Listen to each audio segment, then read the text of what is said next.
आज आपण इथं घरच्या घरी छान असं कैरीचं लोणचं बघणार आहोत। त्यासाठी इथं मी 2 आता कैऱ्या घेतलेल्या आहेत। त्या स्वच्छ आपल्याला पाण्याने धुवून घ्यायच्या आहेत, कारण का त्याला ना रुचिक असतो। त्यामुळे ह्या कैरी ना धुवून घ्यायची स्वच्छ चांगली। आणि आता एकदम अशी मधनं मी कट केलेली आहे आणि ह्याच्या छान आपल्याला बारीक बारीक अशा फोडी बनवायच्या आहेत। तुम्ही जर असं लोणचं जर घरच्या घरी बनवून खाल्लं ना तर 2 भाकरी जास्त खातान, इतकं छान लागतं हे लोणचं फोडणीचं। नंतर आता मी इथं काय केलेलं आहे, एकदम असं मधनं कट करून कैरी घेतलेली आहे, छान अशा त्याच्या बारक्या बारक्या फोडी करून घेतलेल्या आहेत। तुम्हाला आवडेल तशा तुम्ही करू शकता। इथं मी छान अशा बारीक कट करून घेतलेल्या आहेत, बघू शकता इथं। आता नंतर हे सगळी मी आता कैरी कट करून घेतलेली आहे।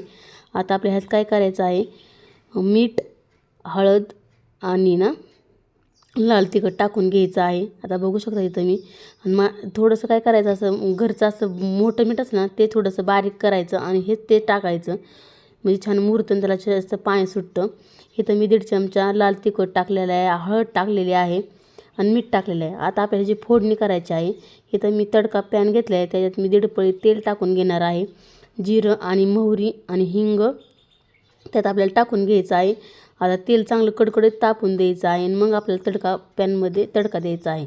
आता इथं बघू शकता मस्त आपलं तेल गरम झालेलं आहे। आता आपण जिरं आणि मोहरी आणि ठेचलेला लसूण टाकलेला आहे, छान त्यात मिक्स करायचं आणि ह्या पद्धती तुम्ही लोणचं करून बघा, खूप छान लागतं। आवडलं तर लाईक, शेअर, सबस्क्राईब करत जा।